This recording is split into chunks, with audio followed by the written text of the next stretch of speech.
नमस्कार दोस्तों, आपका स्वागत है फैंटेसी नॉवल ऑडियो बुक में। आज हम लेकर आए हैं एक रोमांचक और रहस्यमयी कहानी जो आपको कल्पना की एक नई दुनिया में ले जाएगी। शुरू करने से पहले एक महत्वपूर्ण सूचना। इस कहानी के सभी पात्र, स्थान, घटनाएं और नाम पूर्णतः काल्पनिक हैं। इनका किसी वास्तविक व्यक्ति, स्थान या घटना से कोई संबंध नहीं है। यदि कोई समानता पाई जाती है तो वह मात्र संयोग होगी। तो बिना किसी देरी के आइए शुरू करते हैं आज की शानदार कहानी। माइकल को अपने प्रशिक्षक द्वारा कही गई एक बात याद आ गई। हर चीज की कोई न कोई कीमत होती है। शायद यह उसका ही था। एक बेहद कम समय में कई शक्तिशाली मरे हुओं को खोने का दर्द माइकल की आत्मा को सता रहा था और उसे छलनी कर रहा था। ऐसे में वह ये सोचने से खुद को रोक नहीं पा रहा था कि शायद अगर वह कहीं कोई साधारण व्यक्ति होता तो वह यहाँ नहीं होता। वह शायद ऐसा नहीं करेगा। जैसे ही माइकल का शरीर दर्द से कांपने लगा, उसके आसपास मौजूद अन्य लोगों ने तुरंत प्रतिक्रिया दी। सबसे पहले हमला माइकल के मरे हुए सैनिकों ने किया। लकी, जिसे माइकल ने उसके विषैले गुण के कारण संभावित रूप से मित्रवत हमले से बचाने के लिए दूर रखा था, माइकल के बाहर जाते ही कहीं दिखाई नहीं दिया। अगले ही पल लकी हवा में उछला और अपने असली रूप में बदल गया। एक विशालकाय भेड़िया जिसकी ऊंचाई 8 मीटर है और जिसके पंख अजगर की तरह उसके शरीर से भी लंबे हैं। लकी ने इतनी जोर से दहाड़ मारी कि 2 सूर्यों को छोड़कर वहां मौजूद रैंक थरी के सभी लोग अपनी जगह से हिल गए। 2 सूर्यों के बीच मौजूद अजगर जैसी आकृति ने अधिक ध्यान देना शुरू कर दिया, मानो अंततः किसी चीज ने उसका ध्यान आकर्षित किया हो, और वास्तव में किसी चीज ने किया भी था। वह चीज लकी थी, उसकी शुद्ध पतली ड्रैगन रक्तरेखा के कारण। पता चला कि अजगर जैसी आकृति वास्तव में एक ड्रेकब्लिड थी और उनके अजगर वंश के कारण अजगरों से संबंधित चीजों को अवशोषित करने या पद में उन्नति करने से उनका पतला वंश मजबूत हो जाता था। इसी वजह से तीसरे रैंक पर ही वे ड्रेक में रूपांतरित हो सकते थे। ऐसा कहा जाता था कि 5वें रैंक पर वे असली ड्रैगन से और भी अधिक मिलते जुलते थे।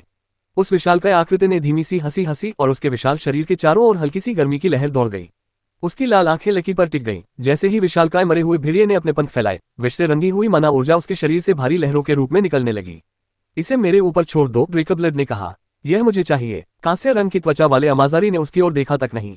मुझे आपके मनोरंजन से कोई लेना देना नहीं है, उसने स्पष्ट स्वर में उत्तर दिया। अगर आप चाहें तो इसका आनंद लें। उसकी निगाहें नीचे स्थित युद्ध क्षेत्र से कभी नहीं हटी। हमारा काम यहाँ सीधा साधा था, उसने ठंडे और उपेक्षापूर्ण लहजे में कहा। उन्हें रोकना था, लेकिन ऐसा लगता है कि वे अपने सामने खड़ी विशाल शक्ति को समझ नहीं पा रहे हैं। आपको जो चाहिए सब कुछ मिलेगा। अली एक्सप्रेस। ज्यादा खरीदारी करें, कम खर्च करें, अभी देखें। अली एक्सप्रेस। समझदारी से खरीदारी करें, ज्यादा बचत करें। अली एक्सप्रेस। ऐसे खास ऑफर जिन्हें आप चूक नहीं सकते। अली एक्सप्रेस। उसने मृतकों की सेना, एकत्रित विशेषज्ञों और भय के साथ मिश्रित अवज्ञा भाव से उनकी ओर देख रही जातियों की ओर स्पष्ट रूप से इशारा किया। उन्होंने शांत भाव से आगे कहा, कुछ मौतें सबक सिखाने वाली होंगी, बल्कि आवश्यक भी होंगी। उसके होंठ मुड़ गए, खासकर वह लड़का। नीचे माइकल की सांसें अनियमित थीं। कई रैंक 3 एंडेड को खोने का दर्द उसके दिमाग में ऐसे गूंज रहा था जैसे कोई कांटा उसकी आत्मा को खींच रहा हो। यह बंधन बेरहमी से टूटा था, शांति से नहीं। दर्द की लहरें उसके शरीर में दौड़ रही थी, इतनी तीव्र कि उसकी दृष्टि धुंधली हो रही थी। इस दृश्य को देखकर और साथ ही मरे हुए लोगों के साथ उसके संबंध को जानकर उन्हें अपने स्वामी की पीड़ा का एहसास हुआ, जिससे वे पागलपन की ओर धकेल दिए गए। ये भावना के बजाय सहज प्रवृत्ति थी, कुछ ऐसा जो उन मरे हुओं के लिए भी अभी तक अपरिचित था, जिनकी बुद्धि इस तरह की प्रतिक्रियाओं की नकल करना शुरू कर सकती थी। ये कुछ ऐसा था जैसे कोई माँ अपने बच्चे को बचाने के लिए खुद को कार के सामने फेंक दे, या कोई पिता बिना सोचे समझे अपने बच्चे के लिए अपनी जान कुर्बान कर दे। एक अमर प्राणी की भूमिका अपने स्वामी की सेवा करना थी, यही उनके जीवन का उद्देश्य था। ड्रेकब्लिड ने इंतजार नहीं किया। जैसे ही लकी की दहाड़ युद्ध क्षेत्र में गूंजी, उस ड्रैकोनिक आकृति की आभा बदल गई और उसके चारों ओर की हवा गर्मी से भर गई। उसकी कनपटी पर सींग जैसी उभरी हुई लकीरें हल्की सी चमक उठी, फिर उसका शरीर फैल गया। पलक झपकते ही आकाश एक बत्तख से भर गया। 15 मीटर लंबा, मोटी गर्दन वाला और क्रूर प्राणी, जिसके पंख प्रकाश को ढक लेते थे और जिसकी पूंछ हथियार की तरह हवा में लहराती थी। उसके चारों ओर का आकाश कांप उठा। उसकी लाल आंखें लकी पर टिक गईं। मेरा, उसने गरजते हुए कहा। फिर उसने हमला कर दिया। बत्तख के पंख एक बार फड़फड़ाए, उसका शरीर एक उतरते हुए धूमकेतु में बदल गया। उसके पीछे गर्मी की लकीरें उठ रही थी क्योंकि वह सीधे लकी की ओर निशाना साध रहा था। लकी गुर्राया और उससे भिड़ने के लिए झपटा, लेकिन टकराव होने से पहले ही कुछ हलचल हुई। नीचे युद्ध क्षेत्र से एक परछाई उठी और सीधे ड्रेक के रास्ते में आ गई। एक चींटी, 8 मीटर लंबा। उसका शरीर घोर काला था, कवच की तरह खंडों में बंटा हुआ था। उसके अंगखंभों जितने मोटे थे और उसका सिर एक जीवित प्रहारक यंत्र की तरह आकार का था। ड्रेकब्लिड की आंखें चौड़ी हो गईं। क्या? चींटी ने कोई जवाब नहीं दिया। उसने अपना सिर नीचे कर लिया और उनसे मुलाकात हुई। बूम! टक्कर की आवाज ऐसी थी मानो दुनिया टूट रही हो। एक तीव्र आघात की लहर चारों ओर फैल गई, जिससे हवा में एक विस्तृत घेरा बन गया। नीचे युद्ध क्षेत्र से धूल और टूटे पत्थरों के बादल ऐसे उठे मानो कोई बम फट गया हो। कई तृतीय श्रेणी के विशेषज्ञ अपने पैरों पर खड़े नहीं रह सके। यहाँ तक कि जो लोग डटे रहे, उनकी हड्डियां भी कांप उठीं। झटके के कारण बत्तख हवा में ही थोड़ा पीछे की ओर धकेल दी गई और चींटी भी पीछे हट गई। महत्वपूर्ण रूप से उसके पैर हवा में ऐसे धंस गए मानो वह मिट्टी हो, जोड़ों पर दबाव से करा उठ रही थी। उसका पूरा शरीर कई मीटर पीछे की ओर खिसक गया। बल ने उसकी मुद्रा को झुका दिया, उसके शरीर पर तनाव पैदा कर दिया, फिर भी वह टिका रहा। उस बात ने वहां मौजूद सभी लोगों को स्तब्ध कर दिया। इसी वजह से ड्रेकब्लड के चेहरे के भाव बदल गए। एक चींटी, वह गुस्से से गुर्राया, उसकी आवाज आक्रोश और अविश्वास से कांप रही थी। तुम्हारी हिम्मत कैसे हुई मुझे एक चींटी से रोकने की? काली चींटी ने धीरे धीरे अपना सिर उठाया। वह घोस्ट था, माइकल का सबसे क्रूर, शारीरिक रूप से शक्तिशाली एंडेड। हालांकि घोस्ट ने कुछ नहीं कहा और अपेक्षाकृत स्थिर खड़ा रहा, लेकिन ऊर्जा से परिचित कोई भी व्यक्ति दूर से ही निकलने वाले क्रोध को महसूस कर सकता था, और यह केवल घोस्ट ही नहीं था। भूत के समान आभा और रूप वाले 4 आकृतियां जमीन से प्रकट हुई। युद्ध क्षेत्र में मौजूद सभी मरे हुओं ने एक परिचित आवाज सुनी, आखिरी दम तक लड़ो, हम अपनी पूरी ताकत लगा देंगे बच्चों, अपने अस्तित्व के लिए। जल्द ही 3 समूह बन गए। एक पक्ष ने कुछ योद्धाओं के साथ मिलकर चौथे रैंक के ड्रेकब्लड पर हमला किया। दूसरे पक्ष ने कांस्य रंग की त्वचा वाले अमाजारी पर हमला किया। अंतिम समूह ने माइकल की रक्षा की और एल्फ प्रतिनिधि ने मोर्चा संभालते हुए तीनों हमलावरों में से धूसर वस्त्रधारी व्यक्ति से मुकाबला किया। कांस्य रंग की त्वचा वाले अमाजारी का क्रोध भड़क उठा। तुम्हारी हिम्मत कैसे हुई? वह चिल्लाया। उसके चारों ओर की हवा अचानक विकृत हो गई क्योंकि उसकी आभा फिर से पहले से कहीं अधिक घनी हो गई थी। दबाव नीचे की ओर ऐसे पड़ा जैसे आकाश गिर रहा हो, जिससे आक्रमणकारी बलों के नीचे की जमीन फट गई। कई योद्धा बीच रास्ते में ही लड़खड़ा गए, उनके पैर कांपने लगे और उनके मुंह और नाक से खून बहने लगा। लेकिन वे रुके नहीं। सफेद बालों वाली बुजुर्ग महिला ने अपना हाथ उठाया और पानी का उसका नियम प्रज्वलित हो उठा क्योंकि उसने दबाव के बीच से रास्ता बनाया। सांवली त्वचा वाले अमाजारी का चेहरा विकृत हो गया। मुझे तुम सबको उसी समय मिटा देना चाहिए था। जैसे ही उसके क्रोध के जवाब में वायु नियम ने प्रतिक्रिया दी, हवा चीख उठी। अदृश्य धाराएं संकुचित होकर अंदर की ओर मोड़ गईं, जिससे उसके शरीर के चारों ओर काटने वाली शक्ति की परतें बन गईं। मुझे चींटियों और लाशों से जोड़ रहे हो, उसने ऊंची आवाज में कहा। क्या तुम्हें सच में लगता है कि संख्याओं का कोई महत्व है?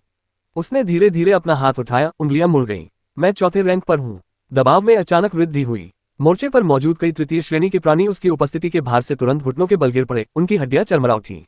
यहां तक कि उनके पीछे वालों के फेफड़े भी सिकुड़ गए और दिल की धड़कनें तेज हो गईं। लेकिन सफेद बालों वाले बुजुर्ग नहीं रुके। उसने दबाव का सामना किया। उसकी आभा चांदी जैसी तेज और चमक उठी, जो उसके नियमों को बस इतना ही पीछे धकेल रही थी कि वह आगे बढ़ती रहे। लेकिन इस बार वह आक्रमण का नेतृत्व नहीं कर रही थी, न ही माइकल के छोटे मोटे मरे हुए सैनिक। इसके बजाय 2 विशालकाय आकृतियां आगे बढ़ीं, एक पुरुष और एक महिला मरे हुए सैनिक जो स्पष्ट रूप से एक ही जाति के थे और सीधे रैंक 4 अमाजारी की ओर बढ़ रहे थे। ये बिगिनिंग और लिली थी। जब तक वे उसके करीब पहुंचकर हवा में उससे मिले, तब तक दोनों की लंबाई लगभग 20 मीटर हो चुकी थी। सांवली त्वचा वाले अमाजारी का धैर्य पूरी तरह से टूट गया। उसके कानून के उग्र रूप से प्रकट होने पर उसके चारों ओर की हवा विस्फोटित हो उठी। अदृश्य तलवारें युद्ध क्षेत्र में चीखती हुई, चौड़े चापों में नीचे उतरती हुई, अपने रास्ते में आने वाली हर चीज को मिटाने के लिए अभिप्रेत थीं। तीसरे दर्जे के कई प्राणी पल भर में मारे गए। प्रतिक्रिया करने से पहले ही शरीर टुकड़े टुकड़े हो गए। पत्थर चकनाचूर हो गए, कवच कागज की तरह उतर गए। जमीन पर गहरे निशान बन गए, मानो किसी देवता ने अपने पंजे घसीटे हों। फिर उसकी शक्ति ने सीधे उसकी ओर दौड़ रहे 2 व्यक्तियों पर प्रहार किया। ऐसे खास ऑफर जिन्हें आप चूक नहीं सकते। अली एक्सप्रेस। ज्यादा खरीदारी करें, कम खर्च करें, अभी देखें। अली एक्सप्रेस। समझदारी से खरीदारी करें, ज्यादा बचत करें। अली एक्सप्रेस। अपनी जरूरत की हर चीज खरीदें। अली एक्सप्रेस। बिगिन ने इसका डटकर सामना किया। वह विशालकाय राक्षस न तो चकमा दे सका, न ही धीमा हुआ। संपीड़ित हवा उसके शरीर से टकराए और भयानक बल के साथ उसे चीर डाला। मांस फट गया, हड्डियां चटक गईं। उसका धड़ जगह जगह से अंदर की ओर धंस गया क्योंकि काटने वाले दबाव की परतें बार बार जमा होती गईं, हर बार पिछले वार के ऊपर पड़ता गया। नुकसान लगातार बढ़ता ही गया। उसके शरीर के टुकड़े टुकड़े होकर हिंसक विस्फोटों में उड़ गए, फिर भी वह चलता रहा। उनका पुनर्जन्म हुआ। मांसपेशियां फिर से जुड़ गईं, हड्डियां फिर से बन गईं। काला मांस नष्ट होते हुए भी अपनी जगह पर वापस रेंगने लगा। उसे जितना अधिक नुकसान होता, उसका शरीर उतनी ही हिंसक प्रतिक्रिया देता, विकृत अनियंत्रित लहरों में खुद की मरम्मत करता। उसके बगल में खड़ी लिली ने इस हमले का सामना अलग तरह से किया। जैसे ही कटकती हुई हवा की धाराएं उस तक पहुंची, उसका शरीर असामान्य रूप से मुड़ गया, मानो विनाश का स्वागत करते हुए उसके शरीर में दरारें पड़ गईं। हवा का प्रवाह उस पर टूट पड़ा, उसकी सतह को चीरता हुआ उसके शरीर के टुकड़े टुकड़े कर दिए। और लिली ने उसे चट कर लिया।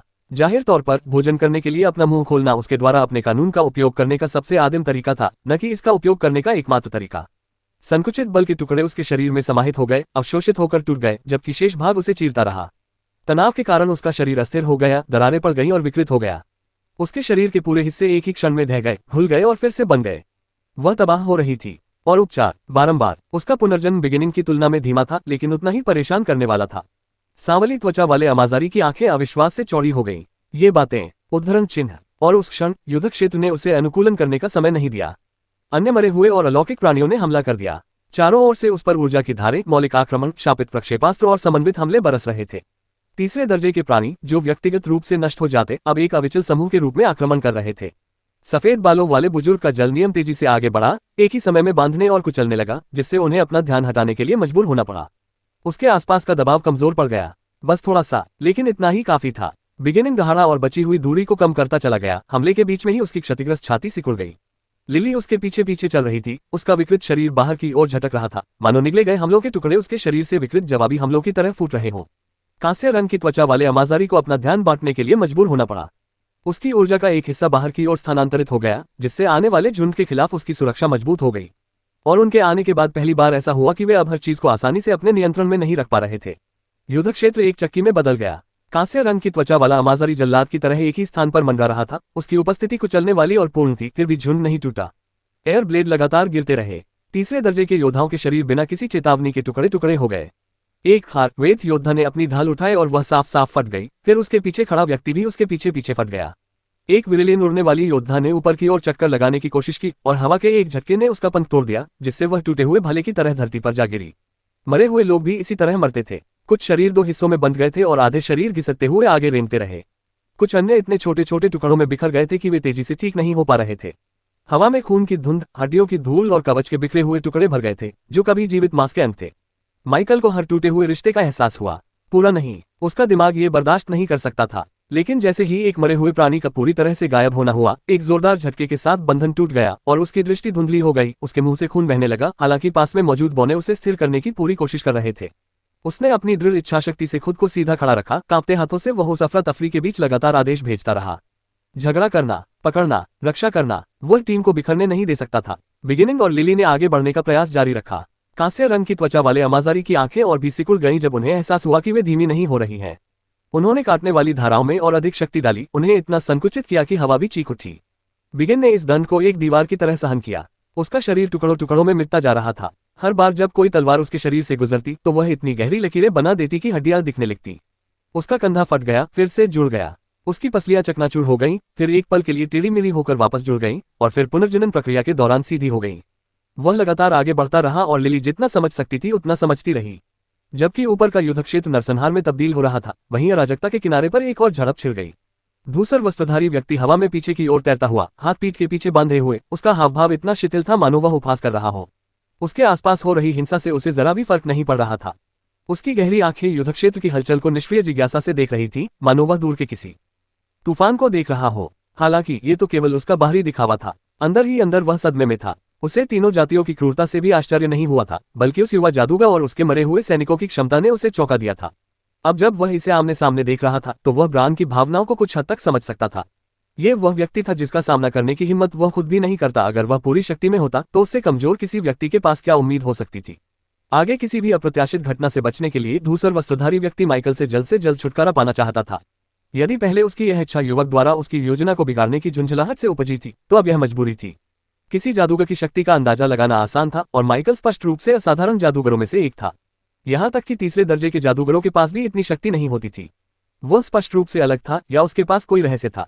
दोनों ही स्थिति में यह व्यक्ति एक खतरा था। धूसर वस्त्र धारण किए हुए व्यक्ति के सामने एल्फ प्रतिनिधि खड़ा था। उसके पैर हवा में लटके हुए थे, लंबे बाल उसके पीछे लहरा रहे थे और उसके पतले शरीर के चारों ओर ऊर्जा एकत्रित हो रही थी। उसका चेहरा शांत था, लेकिन उसके आसपास का वातावरण बिल्कुल ही अशांत था। उनके नीचे कई मरे हुए लोग और तीनों जातियों के सदस्य माइकल को घेरे हुए थे। या तो वे उसकी रक्षा कर रहे थे या उसकी हालत स्थिर करने की कोशिश कर रहे थे। धूसर वस्त्र पहने उस व्यक्ति ने नीचे हो रहे नरसंहार को कुछ और सेकंड तक देखा, फिर धीरे से सांस छोड़ी। उन्होंने शांत भाव से कहा, यह परेशानी का सबब बनता जा रहा है। हमें इसे आसान तरीके से करना चाहिए। उसकी निगाहें एल्फ प्रतिनिधि से हटकर नीचे माइकल पर टिक गईं, जो खून से लथपथ कांपता हुआ फिर भी तूफान के केंद्र में सीधा घुटनों के बल बैठा था। लड़के को मेरे हवाले कर दो, उसने आगे कहा। इस नाटक को खत्म करो और तुम में से बाकी लोग शायद बच जाओगे। उस बौने ने तुरंत जवाब नहीं दिया। उसकी निगाहें माइकल की ओर, खुद को निश्चित विनाश की ओर झोंक रहे मरे हुए लोगों की ओर और केवल उसे समय देने के लिए खून बहाते और मरते हुए उन जातियों की ओर गईं। ऐसा नहीं था कि एल्फ्स अपनी जाति से बाहर वालों के प्रति उदासीन थे, लेकिन मौजूदा स्थिति अलग थी। इसमें वे भी शामिल थे। एल्फ प्रतिनिधि ने धूसर वस्त्रधारी व्यक्ति की ओर पीछे मुड़कर देखा। क्या यह धमकी है? उसने शांत भाव से पूछा। और देखें, और देखें, और देखें, और देखें। धूसर वस्त्र पहने हुए व्यक्ति ने मुस्कुराया। बौने के चेहरे के भाव में कोई बदलाव नहीं आया, माना उसके चारों ओर इकट्ठा हो गई। जहां पहले कुछ नहीं था वहां लकड़ी उगाई, पहले तो पीली फिर धीरे धीरे गहरी होती गई, मानो पलक झपकते ही दशकों बीत गए हों। धूसर वस्त्र पहने उस व्यक्ति की मुस्कान कुछ देर तक बनी रही। आप इसे जो चाहे कह सकते हैं, उन्होंने कहा। शायद एक चेतावनी। मैं आपको समझदारी दिखाने का मौका दे रहा हूं। कुछ देर की चुप्पी के बाद एल्फ प्रतिनिधि ने जवाब दिया। तुम्हारे कारण मारे गए उन बौनों के लिए, उसने स्थिर स्वर में कहा, मैं तुम्हें प्रतिशोध का मार्ग दिखाऊंगी। या तो स्वयं को मार डालो या मेरे हाथों मारे जाओ। धूसर वस्त्र पहने उस व्यक्ति ने आह भरी। क्या तुम्हें सच में लगता है कि तुम मुझसे कुछ भी मांग सकते हो? उसने मुस्कुराते हुए पूछा। मैं कोई मांग नहीं कर रही हूँ, उसने जवाब दिया। मैं पेशकश कर रही हूँ। फिर उसकी आभा बदल गई। कानूनी कौशल, प्रकृति का निर्णय, उसने धीरे से कहा। उनके नीचे की हवा कांप उठी और दुनिया ने प्रतिक्रिया दी। बैलें हवा से ही फूट पड़ी। जीवित लकड़ी के मोटे मोटे लट्ठे अचानक अस्तित्व में आए और एक साथ 4 दिशाओं से धूसर वस्त्रधारी व्यक्ति की ओर बढ़े, मुड़ते और घूमते हुए। प्रत्येक लट्ठे पर नुकीले कांटे लगे थे जो हल्की चमक रहे थे। धूसर वस्त्र पहने उस व्यक्ति ने शांत स्वर में बात की। क्षीण होने का नियम, ये शब्द किसी फरमान की तरह लगे। उसके चारों ओर का वातावरण पीला और खाली हो गया। यहाँ तक कि ध्वनि भी थमसी गई। उसकी लताएं, जो अभी भी हवा में लहरा रही थी, पल भर में अपनी जीवंतता खो बैठी। कांटे मुड़ गए, लकड़ी भंगुर हो गई, फिर धूल में बदल गई जो सूखे पत्तों की तरह बिखर गई। एल्फ प्रतिनिधि की आंखें तेज हो गईं। एक पल के लिए वे बस एक दूसरे को देखते रह गए। धूसर वस्त्र पहने उस व्यक्ति ने फिर से मुस्कुराया, लेकिन इस बार उसकी मुस्कान में ठंडक थी। देखा, उसने कहा, इसीलिए आसान तरीका मौजूद है। उसे मेरे हवाले कर दो। उस बौने ने कोई जवाब नहीं दिया। इसके बजाय वह चली गई। उसके हाथ उठे, उंगलियां इस तरह फैली मानो वह हवा को ही थाम रही हो। उसके चारों ओर की ऊर्जा घनी हो गई, फिर हरी भरी हो गई और उसकी हथेलियों के बीच की जगह पानी की तरह लहरों से भर गई। धूसर वस्त्र पहने उस व्यक्ति की मुस्कान गायब नहीं हुई, बल्कि और भी कस गई। बौने की आवाज धीमी थी। खिलना, दुनिया ने जवाब दिया। उसके सिर के ऊपर शाखाओं का एक मुकुट अचानक प्रकट हुआ। पत्तियां बनी, फिर नुकीली हुई, हर पत्ती कागज जितनी पतली और हरे रंग की चमकदार किनारी से लगभग धातु जैसी लग रही थी। वे एक विस्तृत प्रभामंडल में घूमने लगी, फिर एक तूफान की तरह आगे बढ़ी। 1000 पत्तों की फलियां। भूरे रंग का वस्त्र पहने हुए व्यक्ति का वस्त्र फहरा रहा था। उसने अपना हाथ उठाया और हवा में धीरे धीरे और सहजता से एक रेखा खींची। वह रेखा एक सीमा बन गई। इसके ऊपर से गुजरने वाली हर चीज बूढ़ी हो जाती थी। पत्तियों की ऊपरी सतह अदृश्य सीमा से टकराए और पल भर में भूरी पड़ गई। उनके हरे किनारे फीके पड़ गए। उनकी संरचना ढह गई। वे धूल में बदल गईं जो मृत परागकणों की तरह नीचे की ओर उड़ गई। बौने की आंखें सिकुड़ गईं। उसने अपने हाथों को फिर से हिलाया। धूल नहीं गिरी, ये रुक गया, फिर यह उलट गया। मृत कण कंपन करने लगे और हवा में एक धीमी गूंज भर गई, क्योंकि उसने उस वातावरण में फिर से जान फूंक दी जिसे उसके नियम ने खाली कर दिया था। धूल घनी होकर बीजों में बदल गई। बीज अंकुरित होकर पौधे बन गए। अंकुर लताओं की शाखाओं में तब्दील हो गए जो एक साथ प्रहार करते हुए आगे बढ़ने लगी। धूसर वस्त्र पहने उस व्यक्ति के चेहरे के भाव अंततः बदल गए। वह एक तरफ हट गया, उसका शरीर थोड़ा धुंधला हो गया और जो लताएं उसे लगनी चाहिए थी वे केवल फीकी हवा से टकराईं। एक क्षण बाद उसकी आवाज उसके पीछे सुनाई दी। शानदार, उसने धीरे से कहा। परी ने अपना सिर नहीं घुमाया। उसके गाल के पास हवा से एक जड़ ऐसे निकली जैसे कोई रखवाली करने वाला कुत्ता किसी का गला नोच रहा हो। धूसर वस्त्रधारी व्यक्ति 1 इंच पीछे झुका और जड़ बाल उससे बच गई, बस उसके बालों की एक लट को काट गई। बौना फिर से हिलने लगा। उसने अपनी हथेली नीचे की ओर घुमाई और धूसर वस्त्र पहने हुए व्यक्ति के नीचे का स्थान घना हो गया, फिर शून्य हवा से उगने वाली जड़ों के एक सर्पिल जाल में बदल गया। वे खामोश कुंडली बनाकर उसकी ओर लिपट गए। धूसर वस्त्र पहने उस व्यक्ति की आंखें सिकुड़ गईं। मर जाओ, उसने फुसफुसाते हुए कहा। मुरझाना बहता रहा। जड़ें पूरी तरह से बंद होने से पहले ही मुरझा गईं। उनकी हरी चमक फीकी पड़कर धूसर हो गई, फिर चूर चूर हो गई। हवा में फिर से सूखी धूल भर गई, जो धीमी गति से चक्कर लगाती हुई नीचे गिर रही थी। लेकिन बौना नहीं रुका। उसकी उंगलियां झटक गईं और धूल बीजाणुओं में बदल गई। प्रत्येक कण हल्की रोशनी से जगमगा उठा, फिर गुना होकर बाहर की ओर फैल गया और सूक्ष्म बीजों के एक झुंड में तब्दील हो गया, जिसने उसके चारों ओर की हवा को जीवित चाकुओं के बादल की तरह भर दिया। धूसर वस्त्र पहने व्यक्ति का वस्त्र फट गया। उनकी आभा का विस्तार हुआ। बादल उसके क्षेत्र में प्रवेश कर गया और पल भर में ही ढह गया, मानो उसकी सारी जीवन शक्ति जड़ से छिन गई हो। बीज हवा में ही मर गए और राख बनकर गिर पड़े। धूसर वस्त्र पहने उस व्यक्ति ने ठंडी और धैर्यपूर्ण मुस्कान दी। उन्होंने कहा, तुम मुझसे ज्यादा समय तक जीवित नहीं रह सकते। हर जीवित प्राणी का अंत होता है। बौने की निगाहें तेज हो गईं। प्रकृति सर्वशक्तिमान है। जो भी इसके विरुद्ध जाता है उसे कीमत चुकानी पड़ती है। उसने एक बार ताली बजाई। हरे भरे वातावरण की एक लहर बाहर की ओर फैल गई और धूसर वस्त्र पहने उस व्यक्ति के चारों ओर का स्थान अचानक गंध, नमी और एक अदृश्य जंगल के भारी भार से भर गया। एक पल के लिए उसका विनाशकारी नियम धीमा पड़ गया। बस एक अंश। उस बौने ने उस भिन्न का प्रयोग किया। उसने 2 उंगलियां बढ़ाईं और हरे रंग की रोशनी की एक लकीर चाबुक की तरह आगे बढ़ी, जो हवा में ही दर्जनों लकीरों में बंध गई। धूसर वस्त्र पहने उस व्यक्ति के चेहरे पर तनाव आ गया। उसका दाहिना हाथ उठा। कानूनी कौशल, खाली समय। पीला क्षेत्र बाहर की ओर तेजी से बढ़ा और बाढ़ की तरह हरे दबाव को बहा ले गया। जहां भी इसका स्पर्श हुआ दुनिया लुप्त हो गई। नमी गायब हो गई, वह गंध गायब हो गई। जैसे ही उसकी बनाई हुई नियम रचनाएं झिलमिलाने लगी, परी का चेहरा एक पल के लिए तनावग्रस्त हो गया। धागे एक एक करके टूटते और नष्ट होते चले गए। धूसर वस्त्र पहने वह व्यक्ति धीरे धीरे और आत्मविश्वास से आगे बढ़ा। मैं इसे दोबारा नहीं दोहराऊंगा, उसने शांत भाव से कहा। इसे मेरे हवाले कर दो। उस बौने ने कोई जवाब नहीं दिया। उसने अपने हाथों को फिर से हिलाया, लेकिन इस बार हरी पत्तियां बाहर की ओर नहीं फैली। यह अंदर की ओर मुड़ गया, दबा हुआ, संक्षिप्त। उसकी हथेली के सामने जीवित नियमों का एक गोला बन गया, जो दमित शक्ति से स्पंदित हो रहा था। उसने उसे आगे की ओर धकेल दिया। वह गोला हरे रंग के ब्लेडों के एक छल्ले में बदल गया जो भूरे रंग के वस्त्र पहने हुए व्यक्ति के चारों ओर दोनों तरफ से एक साथ घूमते हुए उसकी कमजोरियों को निशाना बना रहे थे। उसने अपना सिर थोड़ा झुकाया। कानूनी कौशल, पतन का चक्र। उसकी कलाई के चारों ओर एक पतली सी धूसर अंगूठी दिखाई दी और चुपचाप फैलती चली गई। हरी पत्तियां धूसर घेरे को छूते ही चूर चूर हो गईं। पल भर में उनका जीवन छिन गया। लेकिन बोना पहले ही उनके पीछे पीछे आ चुका था। वह तेजी से आगे बढ़ी, दूरी कम करती हुई। उसकी हथेली उस जगह से गुजरी जहां ब्लेड निष्क्रिय हो गए थे और उसने उसकी छाती पर निशाना साधा। धूसर वस्त्र पहने हुए व्यक्ति ने मुड़ा, उसका वस्त्र फड़फड़ाने लगा। वह बाल बाल बच गया। उसकी हथेली उसके कंधे को छू गई। हरी बत्ती का विस्फोट, उसका वस्त्र फट गया। जैसे जैसे विदरिंग लो उसके प्रभाव से लड़ रहा था, कपड़े पर धूसर रंग की एक पतली रेखा फैलती गई। वे फिर अलग हो गए और एक दूसरे से थोड़ी दूरी पर मंडराने लगे। उनके नीचे माइकल की दृष्टि चमक रही थी। ऊपर हो रही लड़ाई का एहसास उसे दूर से आती हल्की सी कपकपी के रूप में ही हो रहा था। उसके मरे हुए साथी अभी भी मर रहे थे। बंधन बार बार टूट रहा था और हर बार टूटने पर ऐसा लग रहा था जैसे कोई हुक उसके दिमाग को चीर रहा हो। उसने अपने जबड़े भींच लिए। उसके हाथ कांप रहे थे, लेकिन उसका दिमाग अभी सुस्त नहीं हुआ था। एक आदेश ने अफरा तफरी के बीच से रास्ता बनाया। फीका, मेरा साथ छोड़ दो, उसे मार डालो। माइकल के चारों ओर बनी संरचना से एक परछाई अलग हो गई। पहले तो ये हवा में सिर्फ एक हल्की सी हलचल थी, फिर लहर फैलती चली गई। एक विशालकाय काली मेंटिस प्रकट हुई। उसका शरीर पॉलिश किए हुए ऑब्सीडियन पत्थर जैसा था, अंग नुकीले और लंबे थे और उसका सिर शिकारी मुद्रा में नीचे की ओर झुका हुआ था। उसकी उपस्थिति लगभग अदृश्य थी। ये बिना किसी चेतावनी या आवाज के सीधे भूरे रंग के वस्त्र पहने हुए व्यक्ति के बगल में प्रकट हुआ। फेड की दरांती जैसी भुजा घूमी और उस आदमी की गर्दन की ओर निशाना साधा। बोने की आंखें थोड़ी चौड़ी हो गईं। जब तक यह अस्तित्व में नहीं आया तब तक उसे भी इसका एहसास नहीं हुआ था। धूसर वस्त्र पहने उस व्यक्ति ने तुरंत प्रतिक्रिया दी। उसका शरीर एक पल में ही बगल की ओर खिसक गया और वार उस खाली हवा को चीरता हुआ निकल गया जहां कुछ क्षण पहले उसका शरीर था। उसके चलने पर उसके पीछे धूल की एक पतली सी लकीर बन जाती थी। उसने अपना सिर घुमाया। उसकी आंखें पहली बार सचमुच खतरनाक रूप में तेज हो गईं। तुम्हारी हिम्मत कैसे हुई मुझ पर छुपकर हमला करने की? वह दहाड़ा। फेड रुका नहीं। वह मेंटिस फिर से झिलमिलाया, उसके ऊपर, फिर उसके पीछे, फिर उसकी बाईं ओर प्रकट हुआ। हर हरकत अंतरिक्ष में एक साफ छलांग की तरह थी। हर वार जानलेवा निशाने पर था। धूसर वस्त्र पहने हुए व्यक्ति ने पहले व्यक्ति से दूरी बनाए रखी, फिर दूसरा, फिर तीसरा। वह बड़ी चतुराई से बचता हुआ संकरे रास्तों से निकल जाता था। उसकी यह चतुराई उसके कानून की क्रूरता से मेल नहीं खाती थी। लेकिन अब वह बोना फेड के साथ चलने लगा। जैसे ही धूसर वस्त्र पहने व्यक्ति ने चकमा दिया, उसके पीछे छोटी जगह में हरी रोशनी तेजी से फैल गई।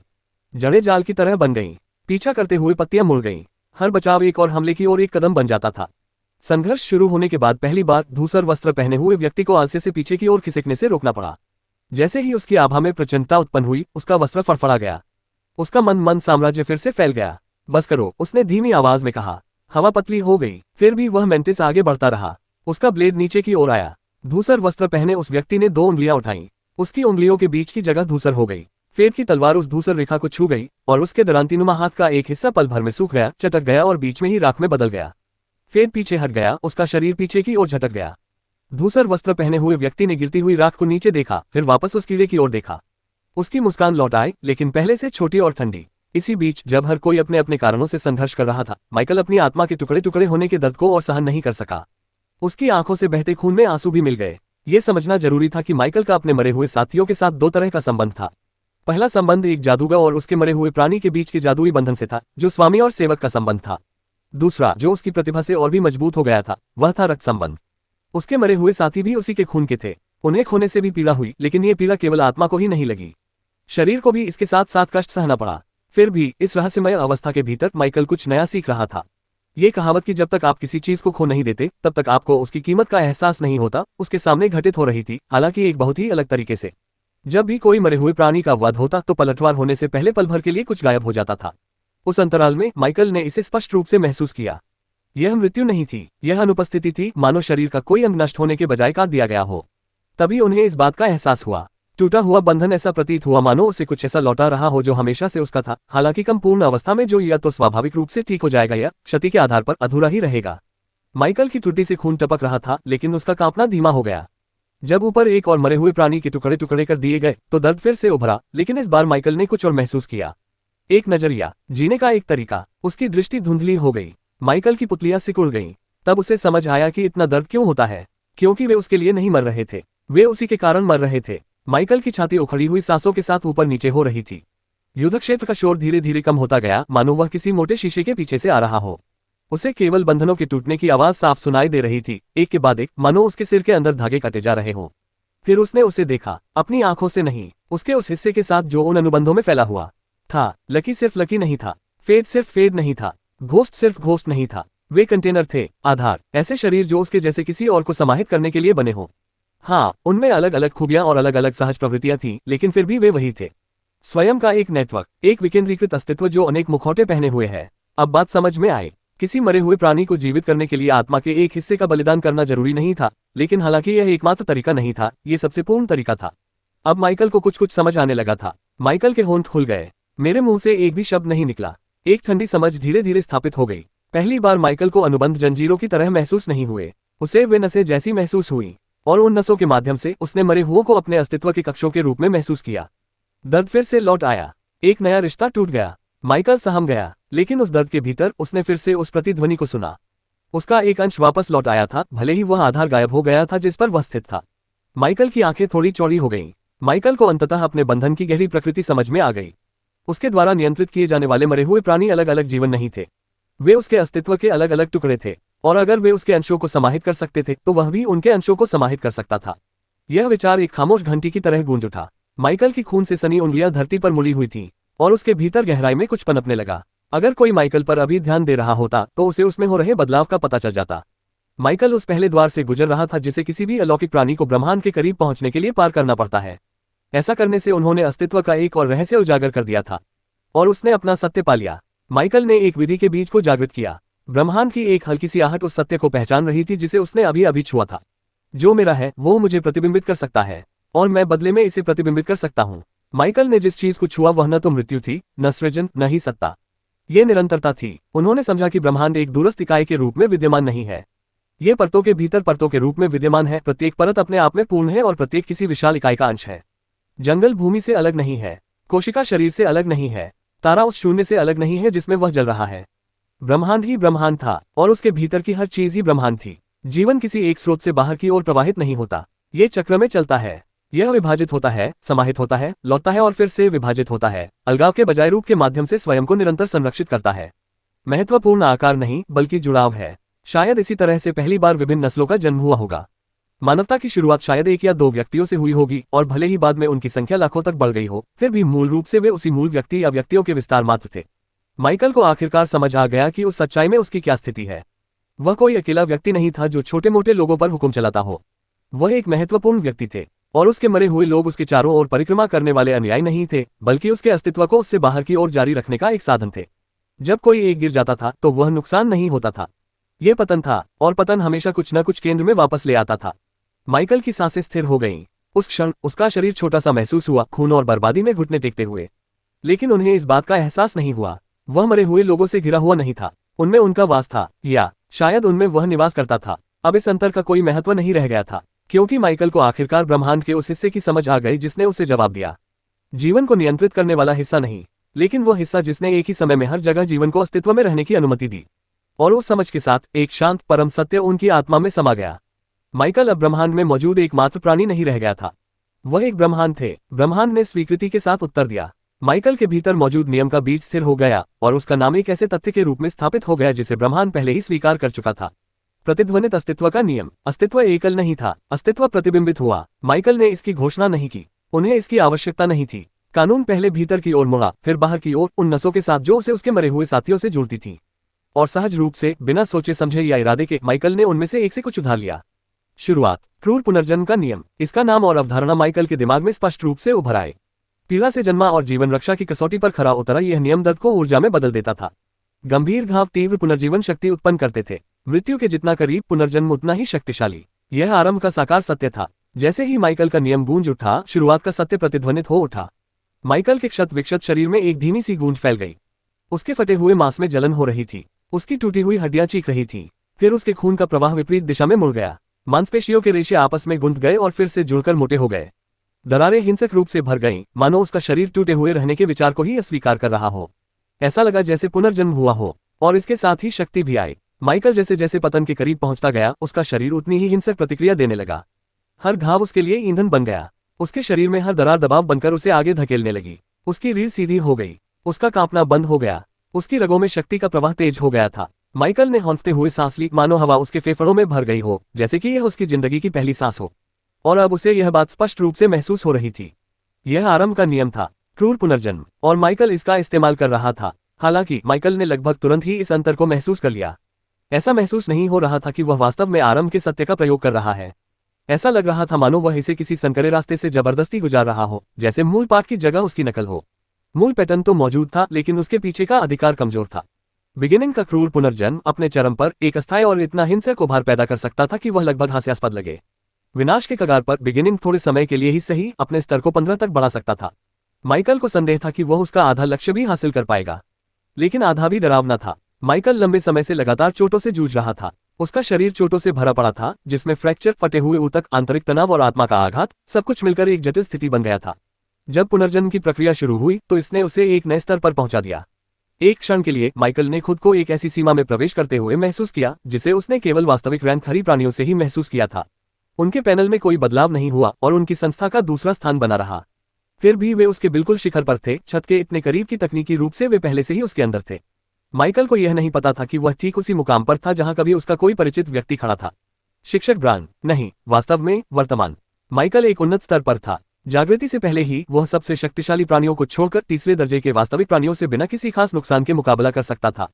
फिर माइकल ने एक और बात पर ध्यान दिया, वह केवल बिगिनिंग के नियम की ही नकल नहीं कर सकता था।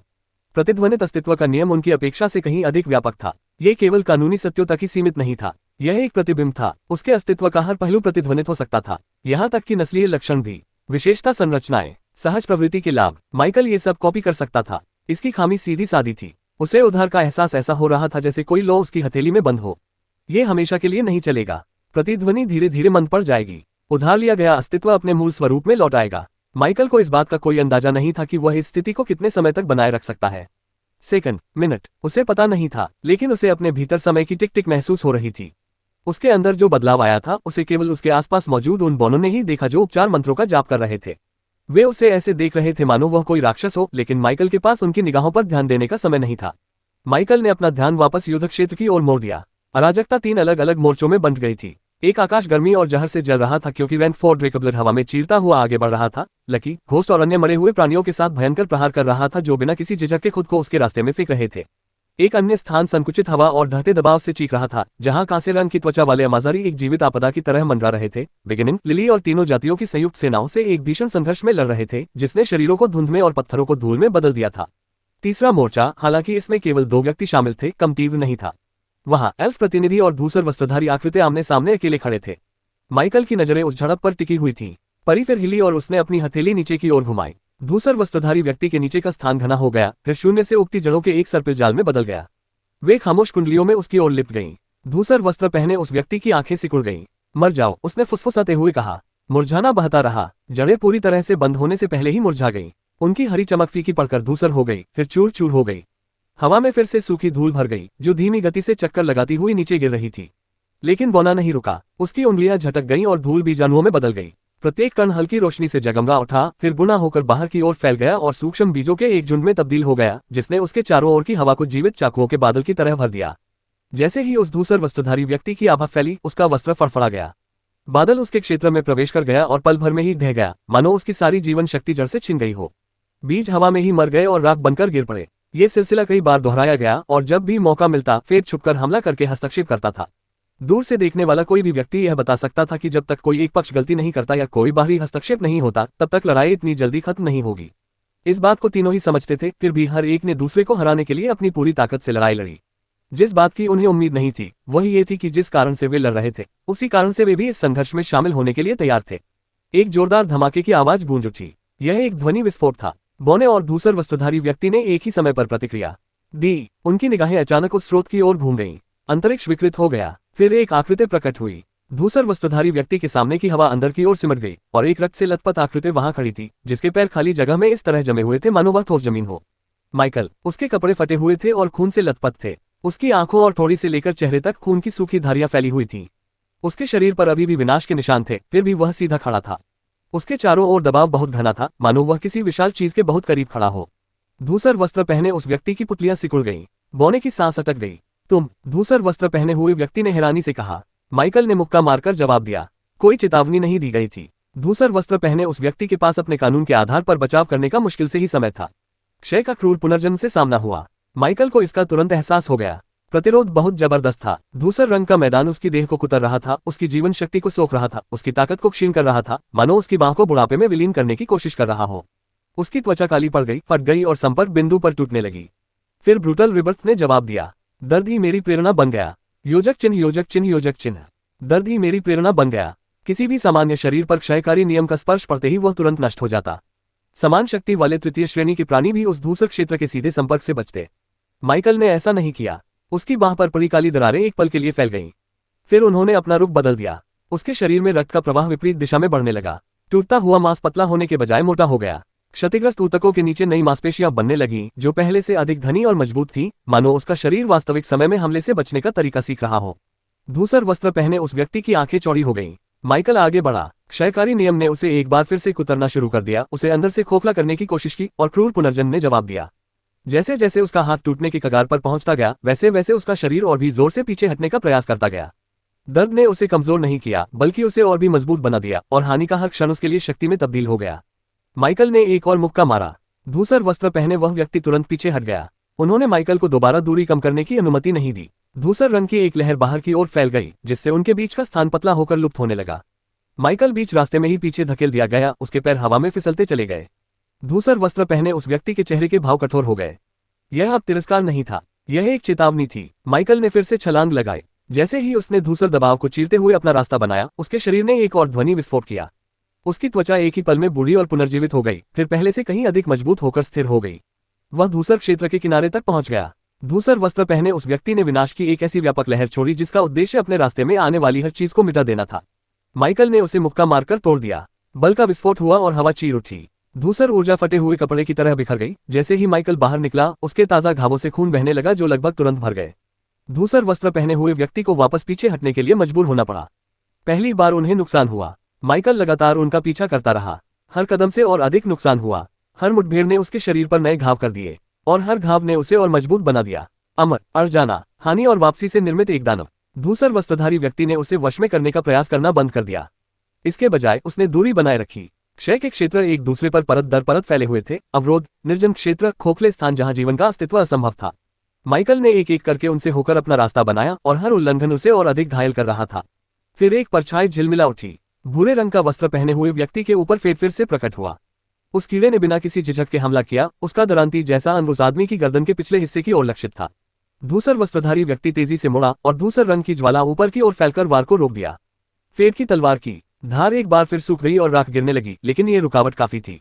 बगल से हरी बत्ती तेजी से अंदर आए। बोना वापस लड़ाई में लौट आया। धूसर वस्त्र पहने उस व्यक्ति के पैरों के नीचे जड़ें उगाई, जिससे उसकी गति सीमित हो गई। उनके द्वारा बनाए गए खुले स्थान से माइकल तेजी से आगे बढ़ा, और उसकी मुट्ठी धूसर वस्त्रधारी व्यक्ति की छाती की ओर जोरदार प्रहार कर गई। धूसर वस्त्र पहने उस व्यक्ति ने अपनी बाहें ऊपर उठाई, और जैसे ही उसने वार को बड़ी मुश्किल से रोका, उसके हाथ गुस्से से भड़क उठे। टक्कर से विस्फोट हुआ। अंतरिक्ष में लहरें बाहर की ओर फैल गईं। धूसर वस्त्र पहने हुए व्यक्ति को पीछे की ओर फेंक दिया गया। उसका वस्त्र और अधिक फट गया, और उसके शरीर से धूसर ऊर्जा असमान रूप से बाहर निकलने लगी। माइकल हवा में हल्के से उतरा। उसकी उंगलियों से खून टपक रहा था, लेकिन उसके खुले घाव पहले से ही भर रहे थे। वह बौना उसके बाईं ओर मंडरा रहा था। फिर उसकी दाहिनी ओर झिलमिला उठा। युद्ध शुरू होने के बाद पहली बार धूसर वस्त्रधारी व्यक्ति चारों ओर से घिर गया था, और इस बार वह मुस्कुराया नहीं। माइकल की मुट्ठी एक पल के लिए हवा में लटकी रही। उंगलियों के जोर से पानी टपक रहा था, और उसने धीरे से सांस छोड़ी। क्रूर पुनर्जन्म अभी भी भट्टी की तरह उसके शरीर में प्रज्वलित हो रहा था, जिससे वह उन चोटों के बावजूद सीधा खड़ा रहा जिनसे उसकी मृत्यु हो जानी चाहिए थी। लेकिन वह इसे महसूस कर सकता था। घड़ी प्रतिध्वनि मंद होती जा रही थी। माइकल की चेतना उन नसों में समा गई जो उसे उसकी सेना से जोड़ती थी। उसने एक बार फिर शुरुआत की और हाथ बढ़ाया, लेकिन इस बार कानून की ओर नहीं, कुछ और। वह नस्लीय विशेषता जिसने बिगिनिंग को वह बनाया जो वह था। शुरुआत एक दिग्गज की थी, एक ऐसा प्राणी जो विशालता को अपरिहार्यता में बदलने के लिए बना है। अपने चरम पर वह 20 मीटर से भी अधिक लंबा हो सकता था, और फिर भी एक तेज दिमाग वाले हिमस्खलन की तरह आगे बढ़ सकता था। माइकल ये सब सहन नहीं कर सका। फिर भी एक विशालकाय जीव का आधा हिस्सा भी इंसान नहीं था। माइकल की खून से सनी उंगलियां मुड़ी। गूंज, उसने कर्कश आवाज में बुदबुदाया। प्रतिध्वनित अस्तित्व के नियम ने प्रतिक्रिया दी। माइकल बड़ा हो गया। उनकी लंबाई 3 मीटर से अधिक हो गई।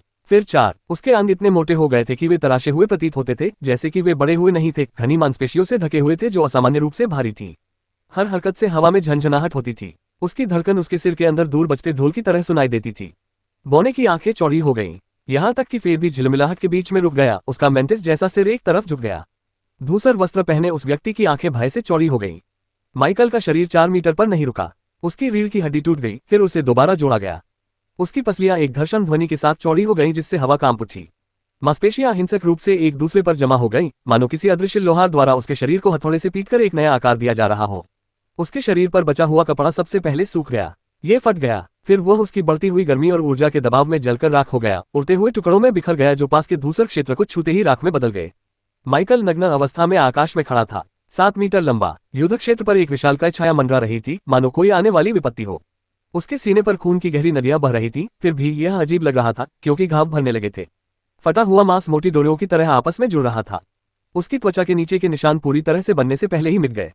माइकल ने धूसर वस्त्र पहने हुए व्यक्ति की ओर देखा और मुस्कुराए। यह कोई चौड़ी मुस्कान नहीं थी, लेकिन जब एक खून से लथपथ सुंदर विशालकाय व्यक्ति अपनी निगाहें आप पर टिकाता है तो यह बेहद बेचैन करने वाला होता है।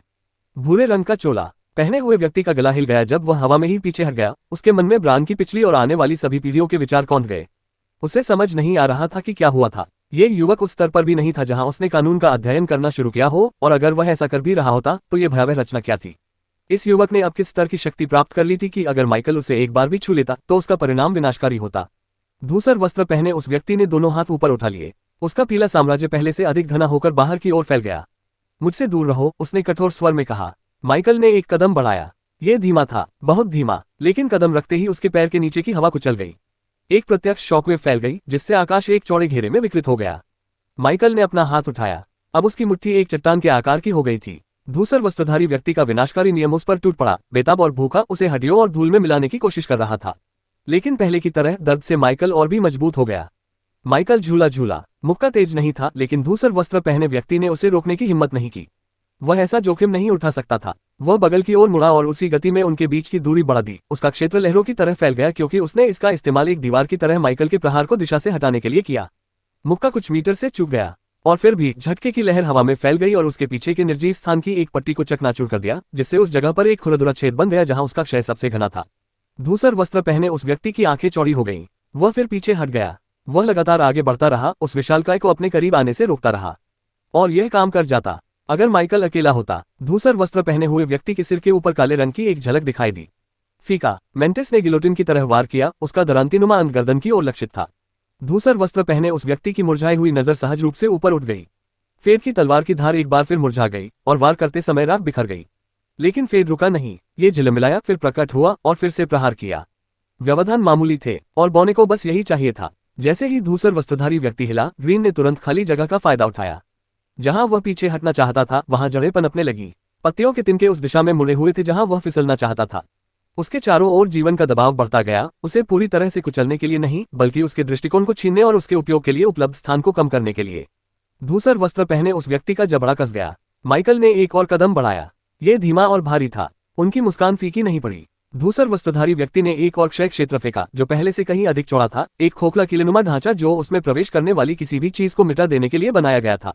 माइकल उसमें घुस गया। डेड जोन के अंदर माइकल ने अपनी मुट्ठी उठाई। भूरे रंग का वस्त्र पहने उस व्यक्ति के चेहरे पर अचानक घबराहट के भाव उभर आए, क्योंकि अगर वो मुक्का लग जाता तो उसका कानून उसे नहीं बचा पाता। इतनी दूरी पर नहीं, उस जनसमूह के खिलाफ नहीं। कानूनी कौशल, धूसर वस्त्रधारी व्यक्ति ने तीखे स्वर में कहा। उसकी आवाज पहले से कहीं अधिक कठोर थी। पतझड़ को काटना। उसी समय बौने के हाथ भी हिलने लगे। खिलना। फेड ने फिर से अपना कहर बरपाया। भूरे रंग का चोगा पहने व्यक्ति का बचाव फिर से शुरू हो गया और एक पल के लिए उसका ध्यान भटक गया। माइकल उस पल से गुजर गया। वह धीमा था, लेकिन दूरी अब उतनी अधिक नहीं थी। उस विशालकाय आकृति की छाया ने धूसर वस्त्रधारी व्यक्ति के शरीर को निगल लिया। माइकल की मुट्ठी नीचे गिरी। धूसर वस्त्रधारी व्यक्ति की आंखें चौड़ी हो गईं और पीला क्षेत्र हिंसक रूप से हिल उठा, मानो अंतिम क्षण में प्रहार को दूर धकेलने की कोशिश कर रहा हो। बहुत देर हो चुकी है। उसके सामने हवा में एक मुक्का पड़ा और दुनिया धमाका हो गई। युद्ध क्षेत्र में पहले से कहीं अधिक तीव्र गड़गड़ाहट हुई। अंतरिक्ष में लहरें उठती हुई फैल गईं। धूसर वस्त्रधारी व्यक्ति गुड़िया की तरह पीछे की ओर गिर पड़ा। उसका वस्त्र फट गया और उससे असमान विस्फोटों में धूसर ऊर्जा निकलने लगी। माइकल वहीं पर स्थिर रहा। उसकी छाती फूल रही थी। उसका नग्न शरीर गर्मी और खून से लथपथ था। उसके भीतर गूंजती हुई आवाज चीख उठी। विशालकाय आकृति समय को खा रही थी, लेकिन फिर भी माइकल की मुस्कान और चौड़ी हो गई, क्योंकि उस समय धूसर वस्त्रधारी व्यक्ति के पास केवल उसका आधा शरीर ही था। उसके शरीर का ऊपरी हिस्सा गायब हो गया था। एक पल के लिए नीचे मौजूद सभी लोग हिलना डुलना भूल गए। चाहे वो बौने हो, चार भुजाओं वाली जाति हो या पंखों वाली जाति हो, वे सभी अचंभित होकर देखते रहे। किसी ऐसे व्यक्ति को देखना कितना दुर्लभ था जिसने कभी उस शून्य में कदम नहीं रखा था और उसी में डूबे हुए किसी व्यक्ति को मार डाला था। यह इतना दुर्लभ था कि लगभग असंभव ही था। वे सभी हवा में लटके हुए उस विशालकाय को देखकर स्तब्ध रह गए।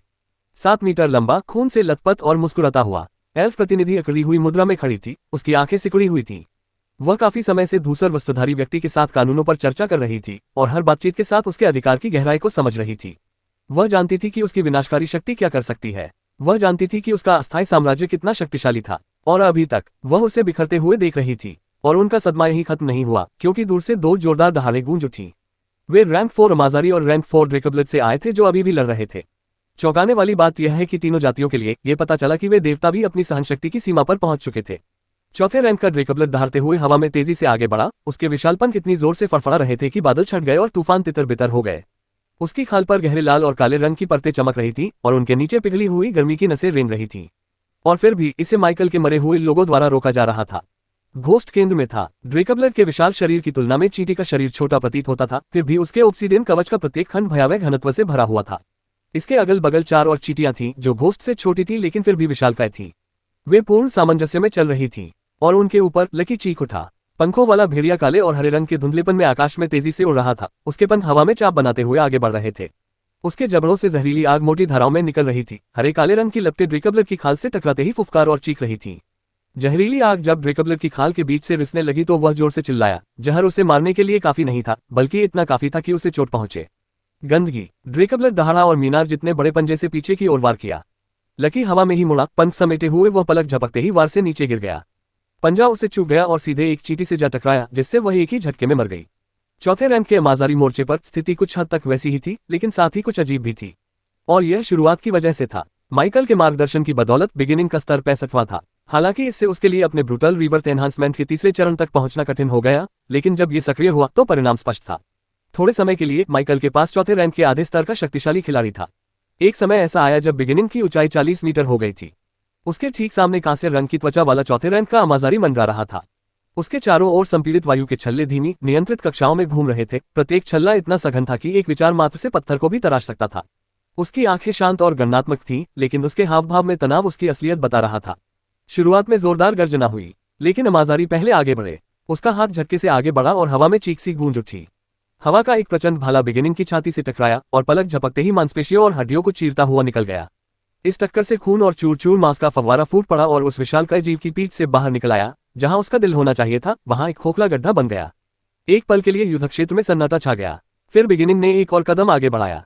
जैसे ही वह हिला, घाव भर गया। मांसपेशियां अंदर की ओर खींच गईं। हड्डी और मांस एक गीली घर्षण वाली ध्वनि के साथ आपस में जुड़ गए। अमाजारी की आंखें सिकुड़ गईं। उसने देखा कि बिगिनिंग उस पर हमला करने के लिए झपटा। कोई तकनीक नहीं थी, कोई कुशलता नहीं थी, केवल द्रव्यमान और संवेग। जैसे ही उसकी मुट्ठी नीचे आई, हवा चीख उठी, मानो आसमान बह रहा हो, वैसे ही दबाव अपने साथ खींच रही हो। अमाजारी पलक झपकते ही गायब हो गए और 100 मीटर दूर फिर से प्रकट हुए। धमाके से जमीन चकनाचूर हो गई और उसके नीचे की हर चीज 1 मीलों चौड़े गड्ढे में तब्दील हो गई। धमाके की लहर आसपास की संरचनाओं को चीरती हुई गुजरी, जिससे मलबा और शव हवा में उड़ने लगे। अमाजारी ने दोनों भुजाएं उठा लीं। उसके चारों ओर की हवा अंदर की ओर सिमट गई। स्काईरैंड, उसने शांत भाव से कहा। उसके और बिगिनिंग के बीच का स्थान अदृश्य ब्लेडों के तूफान में तब्दील हो गया। एक साथ सैकड़ों वार किए गए। बिगिनिंग का शरीर क्षत विक्षत हो गया था, और फिर वह ठीक हो गया। दोबारा और फिर अमाजारी ने फिर से हमला किया, अब अपने हमलों को परत दर परत जारी रखते हुए, कुचलने वाले दबाव को काटने वाली ताकत के साथ मिलाकर केवल अपनी जबरदस्त शक्ति से पुनर्जनन को पराजित करने की कोशिश की। ये काम नहीं आया। आरंभ उस तक पहुंच गया। उस विशालकाय प्राणी का हाथ अमाजारी के धड़ पर कस गया। हवा में विस्फोट हो गया। अमाजारी आखिरी क्षण में बच निकला और अपने पीछे संपीड़ित हवा का एक झोंका छोड़ गया, जो बिगिनिंग की हथेली से टकराया और उसके आधे हाथ को फाड़ दिया। ये गति के बीच में ही पुनर्जीवित हो गया। शुरुआत फिर से पकड़ ली गई। अमाजारी ने पूरे शरीर से हमला करके जवाबी कार्रवाई की। संपीड़ित हवा का एक गुंबद बाहर की ओर फूट पड़ा, जो बिगिनिंग की छाती से टकराया और उसे पहली बार पीछे की ओर धकेल दिया। अपनी जरूरत की हर चीज खरीदें और देखें। अपनी जरूरत की हर चीज खरीदें। AliExpress ऐप खोलें। छूट और मुफ्त शिपिंग के साथ बेहतरीन डील पाएं। AliExpress से खरीदें। अपनी जरूरत की हर चीज खरीदें। AliExpress ऐप खोलें। वह विशालकाय जीव एक पहाड़ से टकरा गया। उसके चारों ओर पत्थर ढह गया।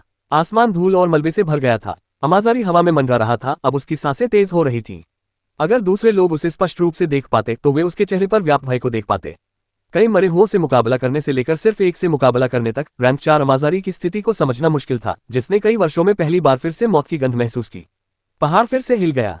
मलबे से बिगिनिंग उठा। उसका शरीर पहले ही ठीक हो चुका था। वह फिर दहाड़ा और हमला किया गया, लेकिन इस बार एक अलग तरीके से, जिसने रैंक 4 अमाजारी को निराशा में चिल्लाने पर मजबूर कर दिया। मुझे मजबूर मत करो, उसने कहा। रैंक 4 और रैंक 3 के बीच मुख्य अंतर कानून का क्षेत्र था, जो रैंक 3 के रूप में पिछले कानून के बीच से विकसित हुआ था।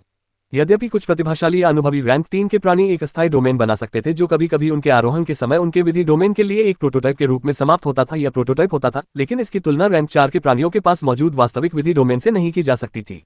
हालांकि नरक के शुरुआती स्तरों में रैंक 4 के प्राणियों को प्राप्त यह विशेष लाभ इस्तेमाल नहीं किया जा सकता था, क्योंकि इसका एक सेकंड के लिए भी उपयोग करने का मतलब उनके जीवनकाल और आधार पर नकारात्मक प्रभाव डालना था। लेकिन जब वे अंतिम संभव दीवार के खिलाफ खड़े हो जाते हैं, तो रैंक 4 के अधिकांश लोग, जिनका नरक के शुरुआती तलों में काम होता है, अपना एक अंक खोना पसंद करेंगे। इस स्थिति ने एक और कारण पैदा कर दिया, जिसके चलते उनमें कुछ निश्चित शक्तियों के प्रति भय उत्पन्न हो गया। उन शक्तियों में से एक अर्धचरण रैंक 4 प्राणी होना है। आधा कदम उठाने का मतलब था कि वे वास्तव में उस पद में प्रवेश नहीं कर पाए थे, लेकिन वे उसके बेहद करीब थे। और इसका क्या मतलब था? इसका मतलब ये था कि वे रैंक 4 के प्राणियों के लिए विशिष्ट कुछ क्षमताओं का उपयोग कर सकते थे, जैसे कि सबसे महत्वपूर्ण विशेषता कानून का क्षेत्र। हालांकि यह एक अपूर्ण विशेषता थी। इसी वजह से रैंक 4 अमाजारी को निराशा का अनुभव हुआ, क्योंकि जैसे ही शुरुआत उसके करीब आ रही थी, वह पहले से ही अपने विधि क्षेत्र को सक्रिय कर रहा था। सहज प्रवृत्ति से प्रेरित होकर अमाजारी भी ऐसा ही करना चाहते थे। विधि क्षेत्र ने विधि क्षेत्र को रद्द कर दिया और श्रेष्ठ क्षेत्र को कार्यभार संभालने का अवसर मिल गया, लेकिन चौथे रैंक के अमाजारी ने समय रहते खुद को रोक लिया। अगर यह नरक के बाहर होता तो वह जरा भी नहीं हिचकिचाता। नहीं, उसे तो अपने कानूनी क्षेत्र की भी जरूरत नहीं पड़ती, क्योंकि यह एक अपूर्ण मामला था जो अपनी जगह का उपयोग भी नहीं कर सकता था। लेकिन नरक में उसे बहुत सावधान रहना पड़ा। कानून के आंशिक ज्ञान वाला कोई व्यक्ति, विशेष रूप से दमित अवस्था में, उसका कुछ हद तक विरोध कर सकता है, और नरक के नियमों के अनुसार शुरुआत से निपटने में जितना अधिक समय लगेगा, उसके लिए स्थिति उतनी ही खराब होगी। भले ही वह बिगिनिंग का सफाया करने में सफल हो जाए, लेकिन कमजोर अवस्था में उसे आसपास के अलौकिक प्राणियों का भी सामना करना पड़ेगा। चौथे रैंक के अमाजारी को लगा कि भाग जाना ही बेहतर है। ये उसके विचार थे जब उसने अपना निर्णय लिया, लेकिन दुर्भाग्य से उसे इस बात की उम्मीद नहीं थी कि बिगिनिंग का विधि क्षेत्र उसे चौंका देगा। क्रूर पुनर्जन्म का नियम, पीड़ा से जन्मा और जीवन रक्षा के संघर्ष में दृढ़ निश्चय प्राप्त। मृत्यु के जितना करीब पुनर्जन्म उतना ही शक्तिशाली। क्या हुआ जब इस अवधारणा पर आधारित एक कानूनी डोमेन बनाया गया, जिसके मेजबान को मृत्यु के करीब होने की आवश्यकता थी? ये खुलासा भयावह था। विधि क्षेत्र का संपूर्ण अस्तित्व मात्र प्रभाव नहीं था, यह एक दुनिया थी, शून्य के भीतर एक सीलबंद वैकल्पिक स्थान, एक जेबनुमा वास्तविकता जहां मालिक का कानून एक प्रभाव नहीं बल्कि एक नियम था। एक अपूर्ण डोमेन अलग था। यह दुनिया से पूरी तरह अलग नहीं हो सका, एक सच्चा वैकल्पिक स्थान नहीं बन सका। इसके बजाय ये वास्तविकता में इस तरह घुल मिल गया जैसे मौजूदा वास्तविकता पर एक विकृत परत चढ़ा दी गई हो। इसने दुनिया को प्रतिस्थापित नहीं किया, लेकिन इसने दुनिया के एक हिस्से को अलग सिद्धांतों का पालन करने के लिए मजबूर कर दिया। और जब बिगिनिंग ने अपनी सीमा को पार किया, तो सबसे पहले उसके आसपास की हवा में बदलाव आया। रंग फीके पड़कर तीखे विरोधाभास में बदल गए। बिगिनिंग के पैरों के नीचे की खाली हवा एक चौड़े घेरे में अंधेरी होती चली गई। एक घेरा बाहर की ओर फैल गया, 100 मीटर, 200, 1000। इसके भीतर हर आवाज दबी हुई सी लगने लगी, मानो युद्ध क्षेत्र अचानक मोटे कांच के पीछे छिप गया हो। और उस दायरे में मौजूद हर किसी ने इसे महसूस किया। कांस्य रंग की त्वचा वाले चौथे रैंक के अमाजारी की आंखें चौड़ी हो गईं। नहीं, उसने फुफकारा। ये शब्द उसे पहली बार सचमुच भयभीत कर गया, क्योंकि उसने अपने शरीर में कुछ गड़बड़ी महसूस की। क्रूर पुनर्जन्म की अवधारणा सरल थी, मृत्यु के जितना करीब, वापसी उतनी ही शक्तिशाली। विनाश ही गति बन गया। अब कल्पना कीजिए कि इस अवधारणा को एक क्षेत्र में विस्तारित किया गया है। एक ऐसी जगह की कल्पना कीजिए जहां नुकसान, हानि नहीं होता। अमाजारी लोगों ने हिलने डुलने की कोशिश की। उसके शरीर ने कोई प्रतिक्रिया नहीं दी। बिगिनिंग ने भी हिलने की कोशिश की, लेकिन उसका विशाल शरीर बीच रास्ते में ही जम गया। उसकी मांसपेशियां तनावपूर्ण स्थिरता की स्थिति में जकड़ गईं। एक पल के लिए ऐसा लगा मानो दोनों विशालकाय व्यक्ति प्रतिमाओं में परिवर्तित हो गए हों। फिर असली भयावह घटना घटी जब उन दोनों को बाहर की ओर खींच लिया गया। जैसे ही अमाजारी की आत्मा को उसके शरीर से बाहर निकाला गया, उसकी आंखें चौड़ी हो गईं। एक पल पहले वह अपने शरीर में था और अगले ही पल वह अपने ही शरीर के सामने खड़ा था। उसे ऐसे देख रहा था जैसे वह किसी और का हो। उसका शरीर हवा में स्थिर, गतिहीन अवस्था में लटका रहा, लेकिन उसकी आत्मा उसकी छवि में बाहर खड़ी थी। वह देख सकता था कि बिगिनिंग के साथ भी यही हुआ था। एक आत्मा का रूप उस विशालकाय प्राणी के शरीर से ऐसे उभरा जैसे कोई दूसरा दैत्य अपने खोल से बाहर निकल रहा हो। बिगिनिंग की आत्मा विशाल थी। ये किसी मानवाकार आत्मा की तरह कम और संघनित इच्छाशक्ति और भूख की एक विशालकाय आकृति की तरह अधिक प्रतीत होता था, जिसमें पिघली हुई रेखाओं की तरह लाल सुनहरे प्रकाश की नसें दौड़ रही थीं। अमाजारी की सांसें थम गईं। यह असंभव था। शरीर और आत्मा को अलग करने वाला क्षेत्र कोई सामान्य घटना नहीं थी, यहां तक कि चौथे दर्जे के लोगों में भी नहीं। ये कुछ ऐसा था जिसके लिए गहन नियंत्रण, गहन अधिकार और अस्तित्व की संरचना तक पहुंचने वाली अवधारणा की आवश्यकता थी। लेकिन क्रूर पुनर्जन्म तो शुरू से ही कोई सामान्य नियम नहीं था। चौथे रैंक के अमाजारी ने पूरी तरह से विधि क्षेत्र में कदम रखा, और जैसे ही उसने ऐसा किया, ब्रह्मांड से उसका संबंध चेतावनी के रूप में चीख उठा। क्रूर पुनर्जन्म यह ऐसा डोमेन नहीं था जो अपने मालिक की रक्षा करता हो। यह एक अग्निपरीक्षा थी। इस क्षेत्र में अस्तित्व को ही भौतिक वस्तु माना जाता था। इस क्षेत्र में प्रवेश करने वाली हर वस्तु एक ही सत्य में सिमट जाती थी। यदि वह अंत तक टिक सकती तो वह और अधिक शक्तिशाली हो जाती। यदि वह ऐसा नहीं कर पाती तो उसका अस्तित्व छिन्न भिन्न हो जाता और ईंधन के रूप में वापस लौटा दिया जाता। ग्रहण करो, परिष्कृत करो, लौटा दो। यही कानून था। सबसे डरावनी बात यह थी कि डोमेन स्वामित्व को नहीं पहचानता था। शुरुआत को भी छूट नहीं दी गई थी। जिसने इस नियम को प्रकट किया उसके पास इस नियम के अंतर्गत कोई पूर्ण अधिकार नहीं था। यदि आरंभ अपने प्रतिद्वंदी से भी अधिक मृत्यु के निकट पहुंच जाता तो वह भी उसी प्रक्रिया द्वारा नष्ट हो सकता था। उसका अस्तित्व विघटित होकर उसके बाद बचे किसी भी भाग को मजबूत करने में प्रयुक्त होता। इसमें कोई आश्चर्य नहीं कि इसे क्रूर पुनर्जन्म कहा गया। इसका सीधा सा मतलब था वास्तविक मृत्यु के जोखिम पर मजबूत बनना। एक ऐसी मृत्यु जिसे व्यक्ति ने स्वेच्छा से स्वीकार किया हो। हवा में लटके उस अंधेरे क्षेत्र को देखकर जिस किसी ने भी उस पर नजर डाली उसकी रीढ़ की हड्डी में सिहरन दौड़ गई। यहाँ तक कि माइकल भी इससे अछूता नहीं रहा। हालांकि उसने अभी अभी ब्रह्मांड को समझना शुरू किया था और उससे उसका कोई सच्चा संबंध भी नहीं बन पाया था, फिर भी उसकी अन्य खूबियों के कारण सच्चाई को नजरअंदाज करना असंभव था। सीधे शब्दों में कहें तो ब्रह्मांड ने माइकल को एक सूक्ष्म पूर्वाग्रह दिखाया। प्रतिध्वनित अस्तित्व के माध्यम से उसका जुड़ाव, नियमों की बढ़ती समझ और आरंभ से उसका संबंध, समझ के अंशों को स्वाभाविक रूप से उसकी ओर प्रवाहित होने देते थे। आरंभ के क्षेत्र का कुछ क्षणों तक अवलोकन करना ही पर्याप्त था। जो चीजें पहले कभी ठीक से मेल नहीं खाती थी वे आखिरकार अपनी जगह पर आ गईं। क्रूर पुनर्जन्म का नियम, इसके नाम से ही कोई यह अनुमान लगा सकता है कि इसका अर्थ पुनर्जन्म है, नवीनीकरण का एक चक्र है। और अब तक यह इसी रूप में प्रतीत होता था। एक हिंसक शक्ति, एक भयानक शक्ति जो बिगिनिंग को उसकी सीमाओं से परे धकेल देती थी जब वह मृत्यु के कगार पर खड़ा था। लेकिन वह अनुभव कभी भी पूर्ण नहीं लगा।